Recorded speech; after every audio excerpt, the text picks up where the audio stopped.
Como ajudar os homens? Eu acho que essa é aquela pergunta que valeria US$ 1 milhão se nós soubéssemos a resposta. Porque quando o indivíduo que já é desperto, já é red pill, tenta ajudar uma pessoa que não passou por nada de ruim na vida, diferentemente das mulheres que têm uma perspicácia, uma sabedoria, até um grau de manipulação maior nas relações, o homem é ingênuo. Nunca acredita na realidade, acha que nada daquilo vai acontecer com ele. E o que eu quero mostrar para vocês hoje, além de vídeos e dar uns conselhos muito importantes, é uma conversa que eu tive com um inscrito pelo Instagram. Ele me procurou e me falou certas coisas que ele viveu na relação, como é na cadeia quando se vai preso por pensão alimentícia e certas características femininas também muito presentes em relacionamentos. Então o que vocês vão ver aqui é uma história de horror. Esse vídeo vai ficar um pouco grande, tem que ter um pouco de paciência. Ele me procurou dizendo o seguinte: estou tendo uns problemas com uma ex-namorada que insiste sempre em expor minha vida no Twitter, dizendo mentiras. Como sou seu seguidor no YouTube, talvez você pudesse me dar uma luz aqui. Ela fala coisas baseadas no meu ex-casamento, onde sofri várias acusações, inclusive Maria da Penha, que não teve sustentação, é claro, e alienação parental. A minha ex-namorada fica insistindo em me citar como exemplo de, entre aspas, relacionamento abusivo e macho hétero escroto. Um termo que elas gostam e usam toda vez que você as contraria, independentemente da situação. Porque não pode mais contrariar uma modernete.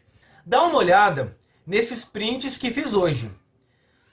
Uma mulher que tenta seduzir o ex-marido com lingerie apesar das traições, que quer lutar pelo casamento, não está no mesmo barco que a ex do meu ex, que esperou um dia tranquilo, falou que ia comprar pão e fugiu com a filha de 1 ano, levando a roupa do corpo porque não tinha a chave de casa. Segundo print, com um ex com passagem pela Maria da Penha, tenho que dizer que a gente precisa começar a separar traições de relacionamento abusivo.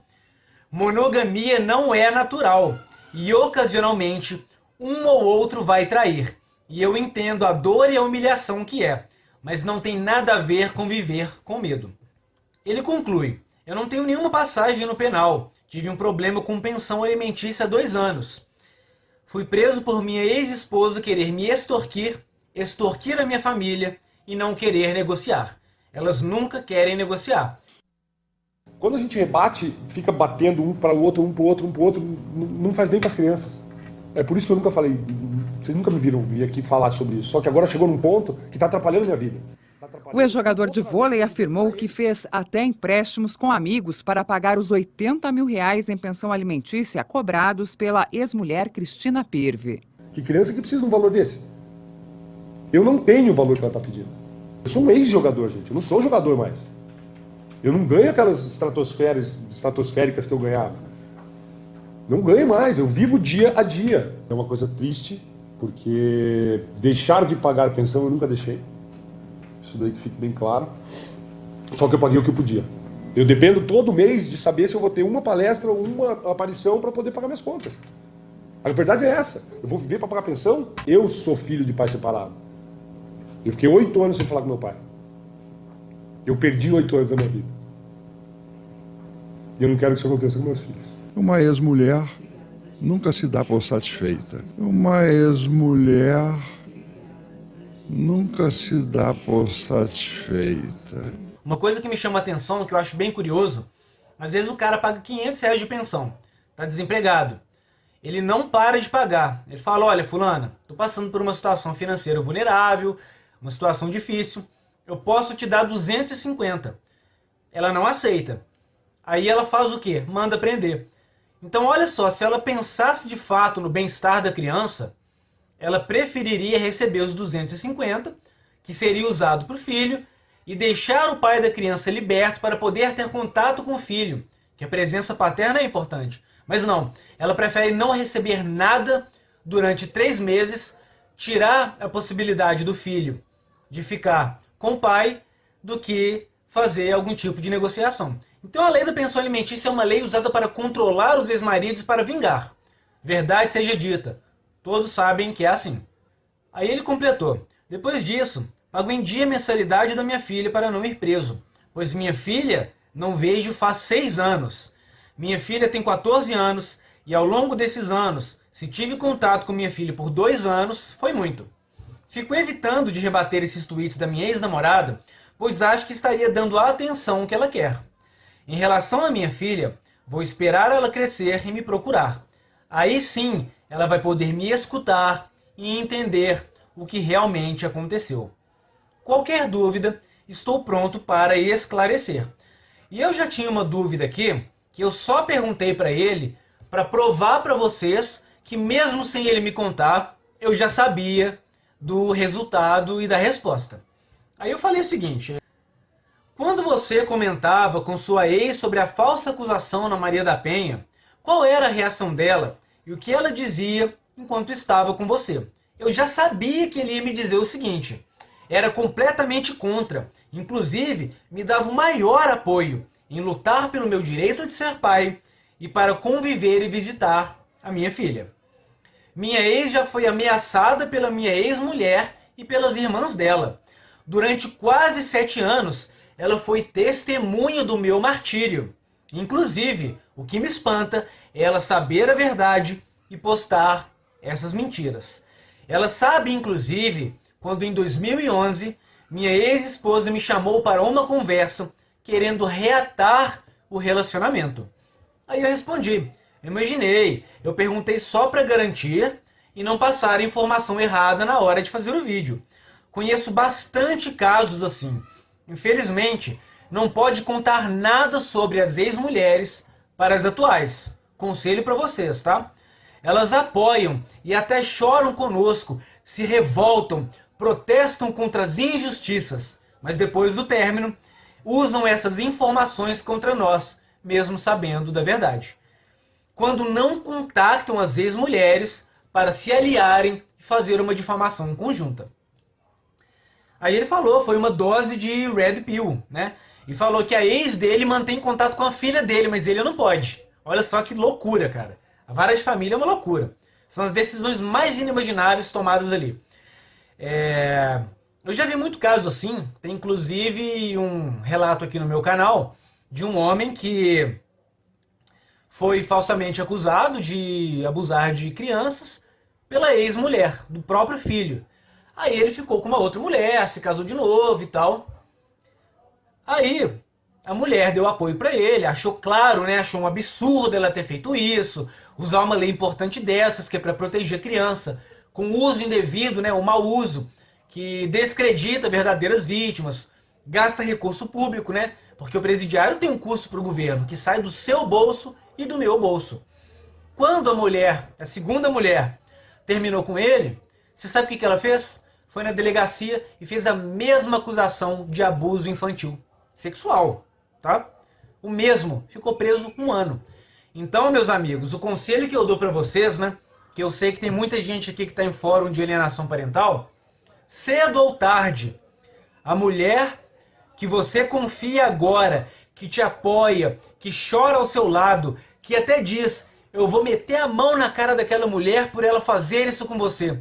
Quando ela terminar, serão 2 para difamar você e reafirmar as mesmas mentiras. Agora pensa comigo. Se a sociedade tem uma grande dificuldade de acreditar em um homem, na palavra de um homem contra sua ex-mulher, mesmo com provas, né? Como aquele caso do vereador que filmou a ex-esposa se agredindo e ainda assim foi preso com filmagens. A lei está contra você, mesmo quando você pode provar a sua inocência. Agora imagina só, 2 mulheres, ex-mulheres, reafirmando as mesmas mentiras. Como você acha que a sociedade vai reagir a isso? Vai tomar aquilo como verdade absoluta. Vai pensar que você é um abusador em série, um macho tóxico que faz vítimas uma atrás da outra. E essa situação é comum. Então, se tiver que contar algo para alguém sobre o seu relacionamento pregresso, que te machuca, aquela dor excruciante de não poder ver o seu filho, conte para um amigo. Se você contar para sua atual, vai ser só mais uma daqui a um tempo para tentar usar as suas informações que você deu confiando contra você. Então não confie, que a ex-mulher tem o hábito de se aliar às outras ex-mulheres por sadismo, para tentar acabar com a vida de um homem. Aí ele fala aqui, pode fazer seu trabalho sim, eu admiro muito os seus vídeos, tem me ajudado bastante, e completa, olha, fico pensando se isso não vai ter fim, que pesadelo. Aí eu comentei que eu também acho que não, porque nos Estados Unidos o movimento de direitos dos homens estão lutando desde a década de 60. E lá eles têm dados, né? Muito mais dados. Lá se produz dados sobre acusações falsas, né? Eles estão 1000 anos luz à nossa frente. E mesmo com movimentos organizados, com ativismo e com dados oficiais, tudo piora ano a ano. Qual que é a vantagem de ter um movimento ativista de direitos dos homens? Que mesmo que nada mude, quanto mais ativismo se tem, mais pessoas vão despertar para a realidade e vão evitar entrar em casamentos. Porque isso te joga na rua, né? Você vai ver a história que ele conta aqui, o que ele passou na prisão. Ó. Aí ele falou aqui, né? Que ele parou de pagar pensão. Tem um tempo, né? Que eu falei, olha, quando o pai não está vendo o filho, eu acho que é um ato de bravura e de coragem praticar a desobediência civil, né? Eu sou muito fã do Henry David Thoreau e ele escreveu um livro, um ensaio, né? Que chama Desobediência Civil. E ele falava, né? Que a gente tem o direito natural à revolução contra o governo, seja por sua tirania ou ineficiência. E eu não tenho dúvidas que se Thoreau, que inclusive morreu virgem, tivesse vivo hoje, ele seria parte do estilo de vida MGTOW e incentivaria homens a enfrentar essas leis absurdas que fazem do pai um pagador de pensão, mesmo quando ele não tem o direito de ver o seu filho, mesmo quando ele prova que foi falsamente acusado, porque para a justiça o pai é só um caixa ambulante e a mãe, mesmo que abusiva, tem todos os direitos, todos os privilégios, todas as prerrogativas. Aí ele falou que em 2018, nessa mesma data, ele estava encarcerado. Perdeu 10 quilos em 30 dias. Perdeu uma excelente oportunidade de trabalho e desde então não conseguiu mais trabalhar no seu ramo. E hoje está tocando o próprio negócio. E concordou que pagar pensão para um filho que você não pode ver é uma humilhação absurda. É muito humilhante. E ele fala aqui uma coisa bem interessante, ó. O Estado jamais vai restituir por ser incalculável os prejuízos do pai por não poder ver a filha crescer e o prejuízo da filha por não ter o pai como referência. É revoltante, ele conclui. E nesses grupos de alienação parental, a gente se depara com cada coisa que a gente fica com o coração pesaroso, triste, por ver que a situação é muito absurda. Eu tenho duas situações para narrar aqui para vocês. Uma delas, a mãe sequestrou a criança, sumiu com a criança, não queria dar endereço, não queria dar nada. Aí eu acho que o pai descobriu o endereço porque a mãe entrou para pedir pensão alimentícia. Eu acho que você tem que deixar o endereço lá. Eu não estou muito bem por dentro como funciona essas partes burocráticas do processo. E o pai entrou na justiça alegando alienação parental, né? Afinal de contas, a mãe sumiu por um tempo sem deixar vestígio, sem deixar rastros. A justiça não fez nada para garantir que esse pai pudesse ver a filha novamente. Ele era um pai presente. Imagina a criança, a falta que nos sentiu do pai. Resultado, o cara não pagou mais pensão, afinal de contas não podia mais ver a filha, a justiça não fazia nada. Você sabe o que a mulher fez? Além de ter entrado com um pedido de prisão, mandou penhorar a casa dele, a única casa que ele tem para morar. Então, a justiça pode tirar a tua casa, seu único teto, para dar para alienadora, né? Penhorar e vender para dar para a mulher que está cometendo um crime. Eles vão ignorar tudo que a mulher fez.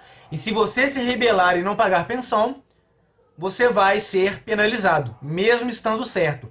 Mesmo a sua ex-mulher tendo cometido inúmeros crimes contra você. E um outro caso que eu vi também, esse caso também serve de conselho, tá, pessoal? O conselho de hoje não é só para você não contar nada para sua atual a respeito do relacionamento. Tem mais. A mãe não queria que o pai tivesse contato com a criança, né? O que a mulher fez? Caiu fora, sumiu, igual essa que eu falei agora.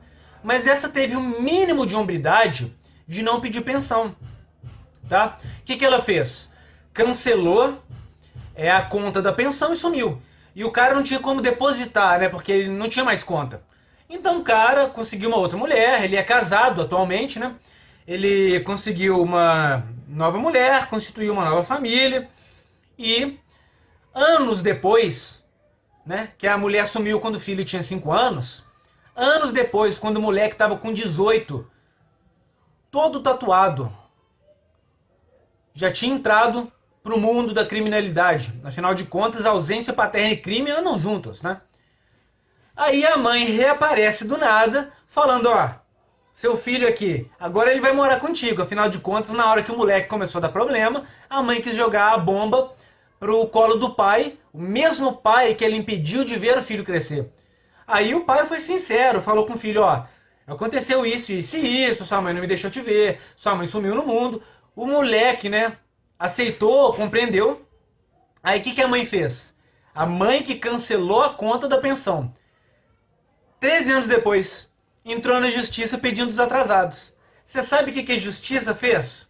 Expediu um mandado de prisão para prender um cara que tem uma mulher que era dona de casa e que sustentava um monte de filho pequeno para dar dinheiro para uma mãe que sequestrou a criança e que transformou o moleque num bandido para agora ter que colocar o ônus dessa irresponsabilidade materna no colo do pai, que não aceitou porque ele me disse, olha, eu não quero que esse meu filho, que não tem nada da minha personalidade, afinal de contas eu não pude criá-lo, eu não quero que ele influencie negativamente as minhas filhas do novo casamento. Você acha que a justiça analisou o contexto? Mandou o cara pra prisão.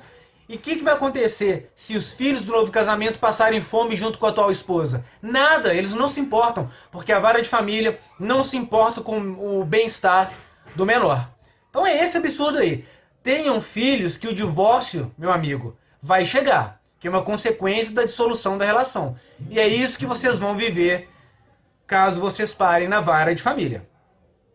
Aí ele conclui aqui, né? Olha, teve vezes que eu achei que eu não fosse suportar alienação mesmo. Eu tenho 44 anos e quando eu fui preso eu tinha 22. Aí eu perguntei como foi a estadia na prisão. Ele falou que foi fazer um boletim de ocorrência de trânsito. Mas um conselho importantíssimo, não esqueçam, se vocês não estiverem pagando pensão, seja por revolta, por não poder ver o filho ou por desemprego, se você for fazer um boletim de ocorrência de qualquer coisa, você vai em cana. Se você ficar usando carro, moto e parar numa blitz, você vai em cana. Portanto, só transportes públicos. Se você não mudar de casa, você vai em cana. Então, se você não estiver pagando a pensão, né, seja lá por que razão for, e você não se mudar de casa, preferencialmente de cidade, e usar só transporte público, você vai rodar. E se eu seguir isso que você está falando, Viking, qual que é a chance de me encontrarem? Baixíssima. Tem mais de 400 mil foragidos no Brasil. Então para de ficar com esse medo, que é natural ter esse medo. Ah não, eu estou desempregado, eu vou ser preso. Se você muda de cidade, não trabalha de carteira assinada e não usa transporte público, a chance de encontrarem você é mínima. Mínima. Se preserve. Essa lei é absurda, não se entregue. Lute pela sua dignidade. Você não é criminoso, você é pai, tá? Esse é o conselho que eu te dou.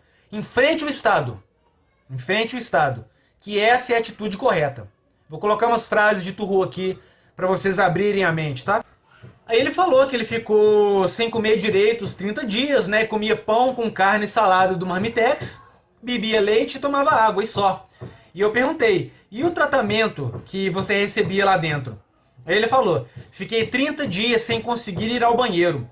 Os outros presos não gostam de quem não paga pensão.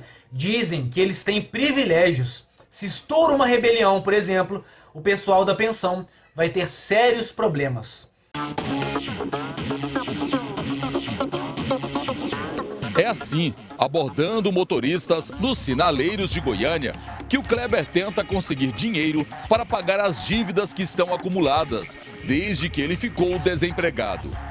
Debaixo do sol escaldante, ele circula entre os carros.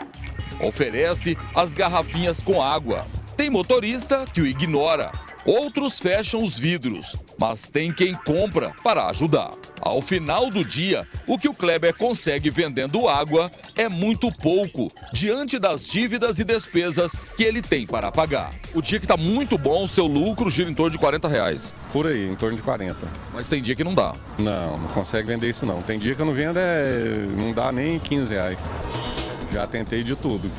No meu alcance, que eu consegui, eu tenho tentado. Já mandou currículo? Muitos. Eu falei, em torno de uns 5 mil currículos já foi enviado. Acompanhamos a rotina do Kleber por 2 dias. É no apartamento onde ele mora com a segunda mulher que é possível ver o motivo de tanto desespero. As contas estão acumuladas faz tempo.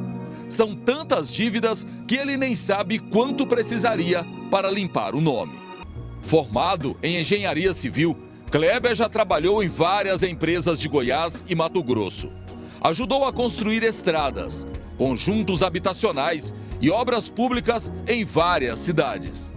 Essas fotos mostram o Kleber em canteiros de obras, onde já chegou a comandar mais de 500 trabalhadores. Hoje, deprimido e sem rumo, ele conta que falta até comida dentro de casa. Teve um dia que nós jantamos aqui arroz e chuchu, que não tem nada. Para piorar ainda mais a situação, Kleber ficou 90 dias preso porque não conseguiu pagar a pensão alimentícia para os 2 filhos do primeiro casamento. Quando estava trabalhando, ele chegava a pagar cerca de R$5 mil por mês de pensão. Você tentou fazer acordo com a sua ex-esposa? Tentei fazer acordo, não teve, ela não aceitou. E aí nisso, em 2014, quando já tive redução no meu salário, eu dei entrada na justiça para baixar esse valor. E até hoje não baixou ainda. Agora, sem emprego, você não consegue pagar essa pensão. É impossível pagar, não tem como. O engenheiro se emociona ao relembrar o dia em que foi preso. Foram 3 meses na cadeia. Eu estava aqui em casa, o oficial de justiça chegou, me chamou na campainha e me deu voz de prisão.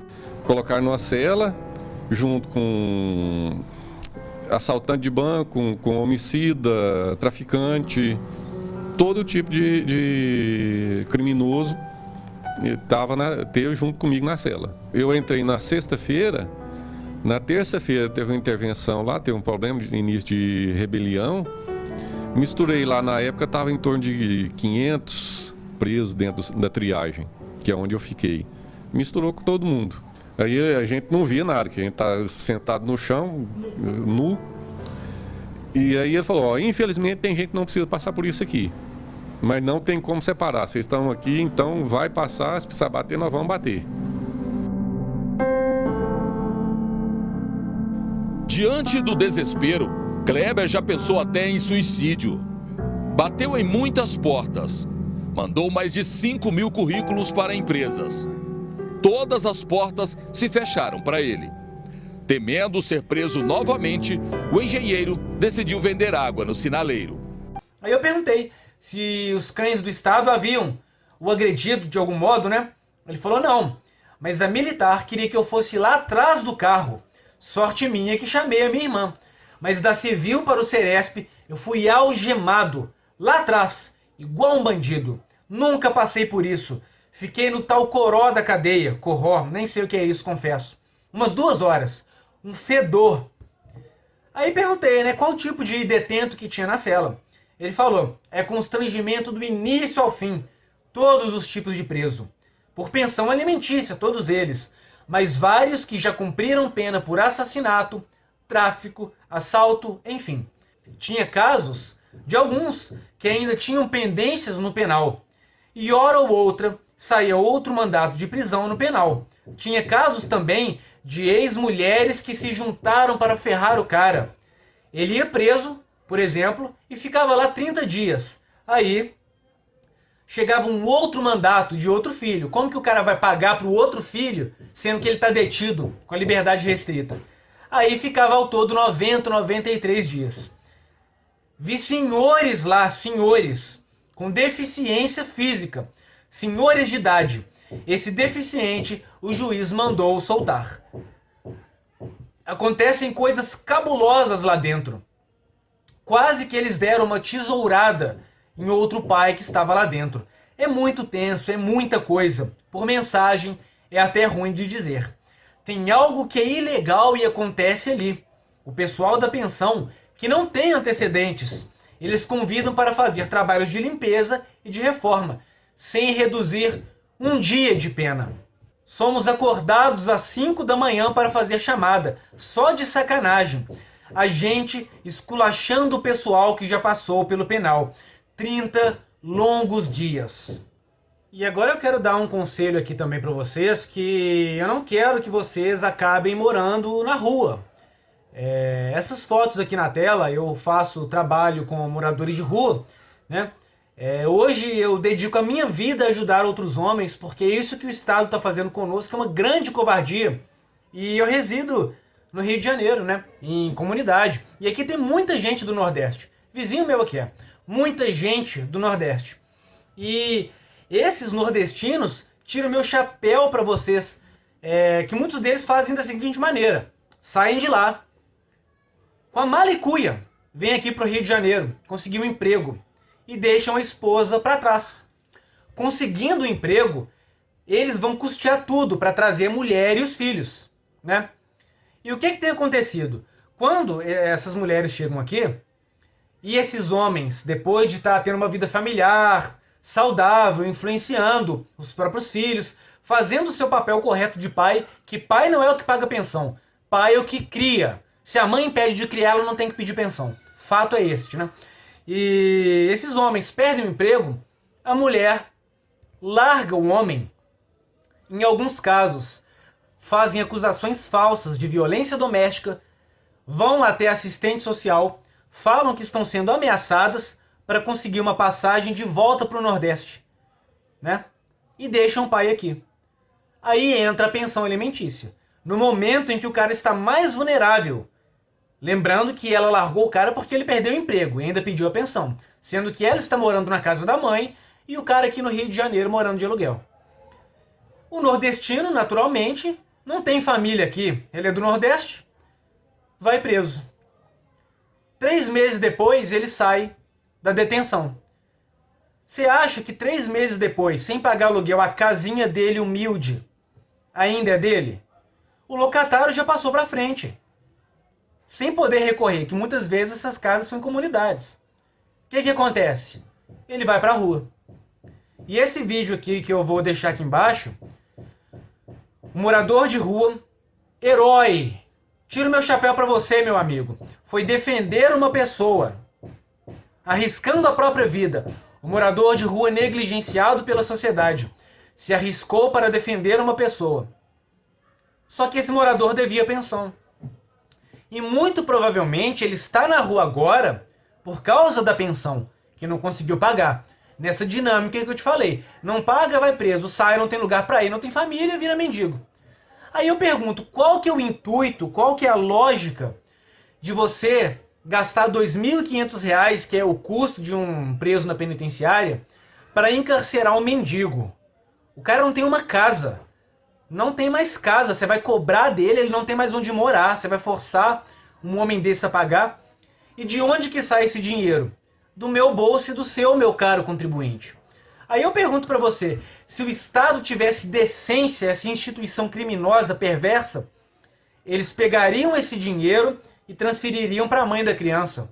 Ou melhor, usariam esses 2.500 por mês, né, que o preso vai ficar 3 meses detido, 7.500. Com 7.500 reais, você consegue tirar um morador de rua, conseguir uma casa para ele e dar tempo dele procurar um emprego. E para que ele tenha dignidade, um lar, para poder ter sanidade mental e poder exercer os seus encargos paternos, né?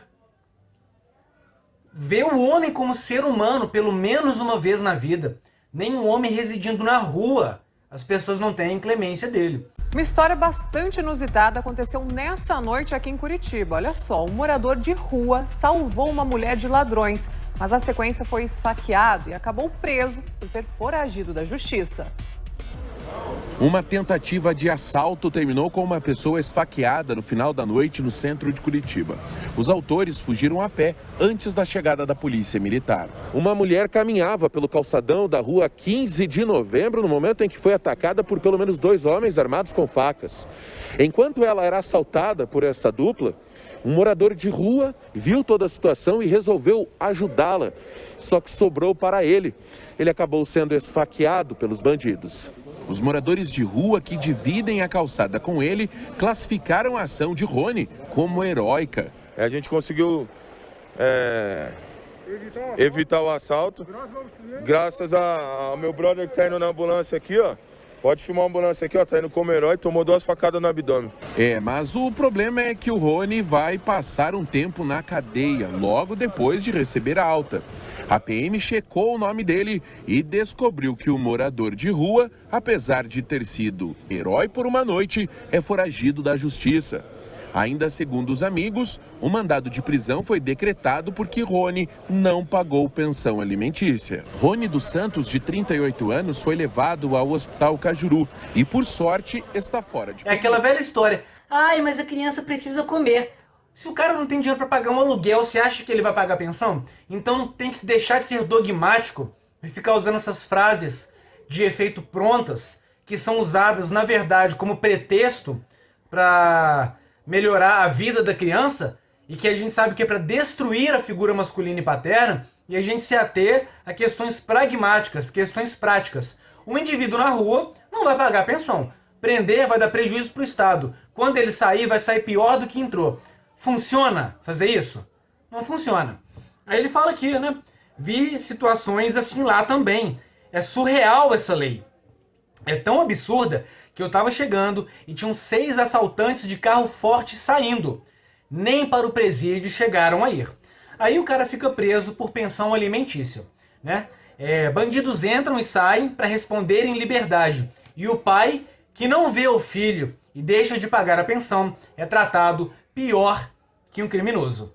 E a prisão por pensão não é penal, é cível. É a coisa mais descabida que existe. Juntamente aqui com a Maria da Penha, né? E a lei do feminicídio, que a gente sabe que não existe morrer por ser mulher. Comentei com ele que se um indivíduo que passa por tudo isso, e no momento de maior desespero, porque tiraram-lhe tudo, a casa, o filho, a dignidade e a reputação, e ele atenta contra a própria vida, dirão que ele o fez ou porque era um covarde, né? Ou porque a sociedade machista, patriarcal, põe um peso sobre os ombros de um homem que ele não consegue suportar. Sabemos que isso está acontecendo por causa de ideologias feministas e abuso das leis estatais pelas ex-mulheres. Não tem nenhum tipo de patriarcalismo nisso. Pelo contrário, o homem não tem autoridade. Que patriarcado é esse que o homem não tem autoridade nenhuma? Um mito, não existe, né?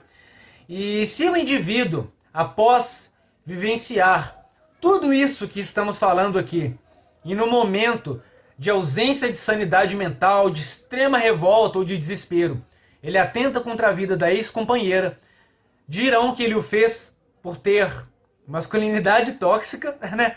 Ou por ser um homem que não aceitou o fim da relação, jamais irão assumir que foi por causa desse tipo de situação, né? E para quem não sabe, de 62 mil homicídios, menos que 1.000 são considerados feminicídios. E dentro desses 1.000, temos mulheres que matam mulheres, mulheres que tiram a própria vida, sim, eles contam como feminicídio, mulheres que desaparecem e mulheres que fazem esse tipo de coisa e acabam, né, sendo atacadas pelos ex-companheiros. Não estou dizendo que apoio isso de maneira nenhuma, mas não tem nada a ver com a condição de ser mulher. Então, se você analisar, no final das contas, morrer por ser mulher, isso não existe. Isso é um descalabro, um absurdo ideológico. E mesmo as que morrem porque o homem não aceitou o fim da relação, esse número é mínimo. É irrelevante. Você acha esses dados aí no mapa da violência. E por que provavelmente nenhum de vocês ouviu falar isso? Porque a mídia quer mentir falando que tem uma epidemia de violência contra a mulher na sociedade, quando é o oposto. Quem menos sofre violência no Brasil é a mulher. E eu vou deixar aqui embaixo uma matéria de um advogado chamado Dr. Eduardo Camargo, desmentindo essa questão de violência doméstica em níveis epidêmicos, né? O que existe são falsas acusações em níveis epidêmicos. E os dados vão estar todos aqui embaixo, confiram. Vi relatos de um cara que ia tirar a própria vida no banheiro do alojamento. Depois desse episódio, mudei completamente a minha visão de mundo. Tem cultos lá quase todos os dias. Foi o que salvou a vida desse pai, segundo o testemunho dele. É pesado. Para você ter uma ideia, é a primeira vez que estou falando sobre o assunto. Outro conselho, amigos. Você vai ser julgado se falar? Vai. Se você apresentar provas, grande parte da sociedade vai criar subterfúgios até debaixo do sovaco para te colocar como errado e a abusadora como vítima? Sim, mas é necessário coragem, audácia, bravura para quebrarmos a espiral do silêncio. Alguém vai ter que dar a cara a tapa e falar. E homens corajosos já estão fazendo isso para dar incentivo e motivação para outros homens que estão acovardados e silenciados. Fale do que aconteceu com você. Só assim a gente pode mudar essa cultura, e mudanças culturais geralmente precedem mudanças legais. Seja corajoso, seja homem, lute pelos seus direitos. Porque os ausentes, né, como diz o adágio, estão sempre errados. Se os homens não falam, a gente só vai ouvir a narrativa das mulheres, que em muitos casos são baseadas em denúncias falsas. Então vamos mudar esse cenário. Juntos somos fortes. Aí ele falou aqui, olha só que sacanagem. Espero, né, que aqueles que estão dormindo despertem. Semana passada entrei no Instagram da minha filha. Hoje ela tem 14 anos. Só Deus, viu? Andando com pessoal estranho. Uns ativistas LGBT. Perdi até o sono. Mas eu vou ficar de fora. Aí eu perguntei pra ele, uma pergunta até de cunho filosófico, né? Que muitos pais não gostam de parar pra pensar. A maioria gosta de se enganar. Não, no futuro eu vou dar minha versão. No futuro, a lavagem cerebral já terá sido empregada com tanto êxito que o seu filho não vai querer te ouvir, na maioria dos casos, né? Lamentavelmente, sabemos disso. E uma outra coisa, falei com ele. Você já pensou que sua filha pode fazer com um homem tudo que a sua ex-mulher fez com você? Às vezes eu paro para pensar nesse tipo de coisa. São pensamentos incômodos, né? Mas muito reais. E o que eu fico mais chateado é que o homem que é casado e tem um relacionamento bem sucedido, ele não sabe desse lado que a gente está contando aqui. Só vai conhecer no divórcio. O homem que está vivendo esse tipo de coisa aqui, né? Que a gente está relatando, e não pode ver o filho, ele está alienado, ele não vai poder falar para o filho dele essa realidade. E o filho dele, criado por mulheres, né? Somos uma geração de homens criados por mulheres. Não vai conhecer esse lado, que ele vai ouvir só o lado da mãe. Vai crescer achando que foi abandonado por um pai, que a cultura é patriarcal, e só vai acordar quando ele passar por isso. E a mídia também não colabora, que só mente. Então como que a gente vai informar esses homens? Não tem jeito, né? Tudo contribui para que os jovens de hoje sejam enganados e se tornem as vítimas de amanhã. Então vamos espalhar esses vídeos, né, desses canais masculinos para acordar esse gado que está imerso na matrix da ignorância. Aí ele falou aqui, ó, acho que minha filha está sendo educada para não ser hétero. Imagina só, o cara passa por tudo isso, é julgado, ainda vê a filha sendo doutrinada pela mãe, pela escola, pelas universidades. Vale a pena ser pai hoje em dia? Vale a pena a gente casar hoje em dia, ser provedor tradicionalista? Me respondam sinceramente, vale a pena? Não vale não. Aí ele falou, né, que é triste demais, e eu concordei, que a realidade é muito cruel, e que o mundo não é colorido, não é. E que o que a agenda feminista e LGBTista fazem é algo completamente oposto ao amor. Agora a bomba, olha o que ele descobriu. Minha ex-esposa foi garota de programa na Europa, e eu cheguei a perguntar e ela negou. Fui saber da verdade por eu ter juntado uns fatos e, diante disso, confrontá-la mais uma vez. Aí ela confessou, e minha filha já tinha nascido. Eu procurava alguma coisa a respeito e não encontrava nada nas redes sociais. Só achava as associações de pais vítimas de alienação parental. Então foi um cara vitimado e que não tinha ajuda, né? É um horror a gente sofrer tanto assim e não ter ninguém para apoiar. Felizmente, hoje existe a Menosphere, para a gente ter esse tipo de conversa que eu tô tendo com esse rapaz aqui e oferecer um ombro amigo para aqueles humilhados que sofreram e que agora têm um apoio, nem que seja um apoio virtual. É isso, cavalheiros. É nisso que as mulheres modernas, o pessoal da escola de Frankfurt, as feministas, os juízes e, lamentavelmente, até o nosso governo atual, que se dizia conservador, tem feito com os pais de família através dessas leis criminosas e assassinas que colocam uma arma na mão de uma ex-mulher e ela atira na cabeça do ex-marido assim que ela quiser. Estamos reféns. Se você não quiser ser refém, não tenha filhos. E para aqueles que não sabiam disso, foram vítimas. Você que viu esse vídeo até o final e está ciente do que pode te acontecer, você não é vítima. A partir do momento que o homem toma Red Pill, não há mais vítimas, apenas voluntários.